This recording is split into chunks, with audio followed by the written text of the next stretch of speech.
10 operários morreram e outros 26 ficaram feridos no desabamento de uma construção de 2 andares na Avenida Mateu Bem, São Mateus, em agosto do ano passado.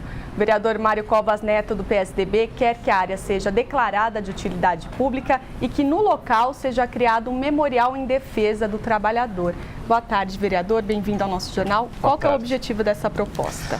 A ideia é que a gente tenha um local de reflexão para que a cidade tome mais cuidado em relação a esses procedimentos de segurança em construção. A maior vítima de desastre dessa natureza é exatamente a construção civil. Então, os trabalhadores dessa área, e por sugestão de um deputado estadual do PSDB, o Ramalho da Construção, que é um líder sindical dessa área, ele solicitou e a gente atendeu um encaminhamento para esse memorial. A ideia é você ter um lugar de reflexão. A construção civil é líder no ranking de acidentes de trabalho, né, vereador? Isso, exatamente. Que outras políticas públicas deveriam ser feitas com relação à segurança nesses locais? Então, a gente tem este projeto que foi aprovado, ele visa só fazer um memorial. Mas a gente tem um segundo projeto que está tramitando na Câmara, que me parece que esse sim objetiva coibir esse tipo de problema. Que é o seguinte: existe uma série de imóveis que tem a sua obra embargada por várias questões e que acabam continuando ao arrepio da lei ou da força do fiscal que foi lá e autuou, né? A gente está propondo que todas as empresas, ou pessoas jurídicas ou físicas, que tenham alguma licença de funcionamento na cidade, que sejam ou proprietária do imóvel ou executora da obra, que elas, na medida em que elas incorram nesse tipo de procedimento, obviamente, respeitado todo o direito de defesa delas, ali com ampla defesa, se for constatado uma irregularidade por motivação delas, que elas percam esse registro durante 10 anos. Tanto as empresas, e aí não poderem mais, o registro municipal, não poderem mais fazer outro tipo de construção na cidade, etc. Não só as empresas, como os seus sócios também. Que elas não consigam licença mais da prefeitura. Exatamente. Durante esses 10 anos. Que eles não possam mais construir na cidade. Aí eles estariam completamente fora, irregulares, e aí, evidentemente, que você, como alguém que vai contratar um serviço, você vai checar se aquela empresa é idônea, se ela está funcionando, se ela está regular, né? Eu acho que desta maneira a gente vai coibir um pouco esses abusos. Vereador, essa área da Mateu Bem, onde essas 10 pessoas morreram e outras 26 ficaram feridas, seria desapropriada para esse memorial? A ideia, o que a gente pode fazer na nossa atuação aqui na Câmara é propor para que o Executivo, a gente autorize o Executivo a que você faça isso. A gente não pode obrigá-lo. Mas é exatamente isso. Com essa autorização, o Executivo fica, vamos dizer, com um sinal verde da Câmara para que ele desaproprie a área e faça o memorial. Em síntese, é algo muito parecido ao que aconteceu na gestão do prefeito Gilberto Kassab no memorial às vítimas do acidente da TAM. Exatamente, é a mesma coisa. Muito similar. É a mesma coisa. Mas eu penso que numa praça, é preciso que você tenha ali alguma memória do que ocorreu. Aquela praça, infelizmente, do meu modo de ver, aquela praça, ela não, a não ser para as vítimas, os familiares das vítimas, melhor. Simbolicamente para os familiares? Exatamente, mas para quem passa, ela não é uma praça, não diz exatamente. Não disse que veio. E eu acho que a gente tinha que fazer uma coisa que ficasse registrada. Sequer ela é arborizada, vereador. Exatamente. Sequer ela é arborizada. Eu até conversei com o secretário de Meio Ambiente recentemente. O Ricardo Teixeira? Isso. A respeito disso, que aquela praça, ela é totalmente... não tem uma grama na praça. Não tem nada. Mas, bom, e ali é uma área onde você tem um declive grande, quer dizer, provavelmente quando tem chuvas, aquilo vai desaguar lá na Bandeirantes e que poderia ser um lugar de infiltração de água. Nós estamos falando da esquina da Washington Luiz com Otávio Tarquínio de Souza, exatamente, ali na região do Campo Velho. Bem em frente ao aeroporto de Congonhas. Né? Realmente, foi uma praça desapropriada. Eu acho que é bom ter essa memória, mas poderia ser estudado uma coisa Agora, mais... vereador, o senhor falou uma coisa para a Adriana, que eu acho que é a coisa mais importante do que o senhor está propondo aí. Porque a questão central existe o fiscal da prefeitura. O fiscal vai lá, embarga a obra. E muita gente faz de conta que tanto faz como tanto fez. Toca a obra e manda embora. Ou seja, teria, para se evitar uma tragédia como essa, o prefeito Fernando Haddad disse isso à época, teria que ter tido força policial que impedisse a continuidade dessa obra na Mateu Bay. Como é que fica essa questão à luz desse projeto que o senhor está apresentando? Então, veja, a gente não tem competência nem força para ditar as normas da polícia. Mas a gente tem força para ditar as normas da burocracia da prefeitura, do seu ordenamento.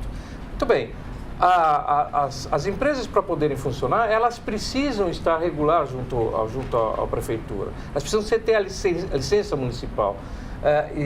Então, a nossa ideia é de que aquele que infringir a norma perca essa licença. E na medida que ele perca por um prazo de 10 anos, evidentemente vai inviabilizar a sua atividade econômica. Não só eles, e também os donos, os sócios das empresas não poderão, nesse prazo, abrir novas empresas com a mesma finalidade. Como se o CREA ficasse suspenso. Exatamente. Não é bem o CREA, é a atividade que ele vai estar exercendo, né? Porque ele pode dar a oportunidade de ele ter um outro tipo de serviço. Enfim, mas é para você restringir aquela prática que me parece, fora que tem uma multa de R$1.000 por metro quadrado na obra que for embarcada, que é para você, enfim, e colocar o proprietário do imóvel como um agente fiscal também, um agente fiscalizador, porque ele também pode concorrer para ser penalizado. Então, se ele vai ter que ficar mais atento na sua contratação para evitar que amanhã, enfim, ele tenha que pagar essa multa também. Vereador, como é que está a tramitação dos dois projetos, do memorial e desse? O do memorial foi aprovado aqui, já está para a sanção do prefeito. Não, já acho que foi está aprovado em primeira? Não, foi aprovado em primeira, falta aprovar em segunda. Mas eu não vejo resistência na casa em relação a isso. Eu acredito que vai passar, basta entrar em pauta para votação. O segundo não, o segundo ainda está nas áreas de comissões, ainda não chegou ao plenário, ele não está pronto ainda para chegar ao plenário. Vereador, na comissão do idoso, uma das prioridades, mudando de assunto, uma das prioridades era a criação da Secretaria Municipal. Qual que é a importância da criação dessa secretaria e quais a justificativa para que ela tenha sido vetada pelo prefeito? Olha, eu, sendo presidente da comissão do idoso aqui na Câmara Municipal, a gente faz reuniões aqui quinzenais e que há uma grande participação de idosos nessas reuniões, cerca de 50, 60, varia muito, mas eles estão sempre presentes e são muito participativos das nossas reuniões. Ali, desse grupo, faz parte o Grande Conselho Municipal do Idoso.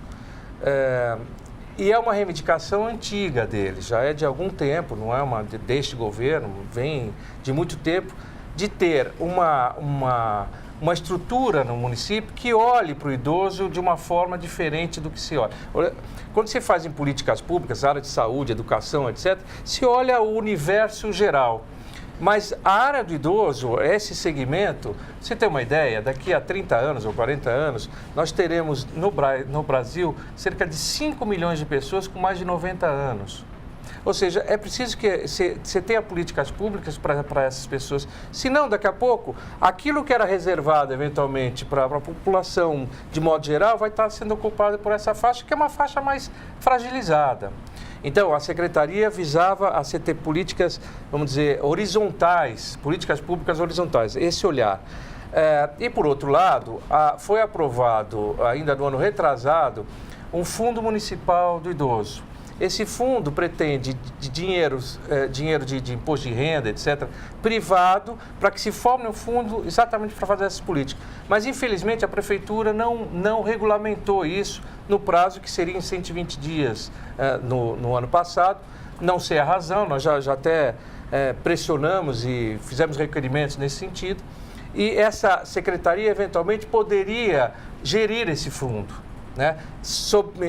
Para evitar que este fundo, ao ir para o Tesouro, ele tivesse uma destinação diferente daquela pelo qual ele foi criado. Vereador, quando a gente fala em criança, em usuário de crack, a gente está vendo essa ação social da prefeitura aí na Cracolândia, criança, usuário de crack, assistência social e também idoso. Essas políticas públicas, elas não precisam ser mais customizadas, mais direcionadas? Essa universalização da política pública para pessoas, entre aspas, normais, como todos nós, ela não acaba por criar uma dificuldade extra, como a questão da acessibilidade, por exemplo? O deficiente físico, a criança, o idoso, o usuário de crack, eles não merecem uma atenção peculiar do Estado, do município, da União? Acho que sim. Eu acho que o sentido da secretaria era exatamente isso. Porque a gente tem a tendência de só perceber o problema quando a gente está envolvido nele. Quando tem um familiar, quando a gente está envolvido. De resto, a gente pensa na política pública de uma maneira geral, para atender o conjunto da população. Mas se você não tiver alguns cuidados, por exemplo, você tem aqui uma demanda de coisa de 150 mil crianças fora de creche. Isso. Né? E ela estando fora de creche implica de que a sua mãe, enfim, quem cuida dessa criança, não tem a oportunidade de trabalhar. Tá certo? Ou pior, trabalha e deixa o irmão de 6 anos cuidando da criança de 1. Também. Mas você tem um contingente grande de idosos que também tem um cuidador que também não tem como trabalhar. Exatamente. Porque você tem que ter, além das creches para cuidar das crianças, você precisa ter esses locais para cuidar dos idosos também. E esse olhar para o idoso, ele é um olhar segmentado. Senão, você olha a creche de uma maneira geral e esquece que você tem essa característica para uma determinada faixa etária.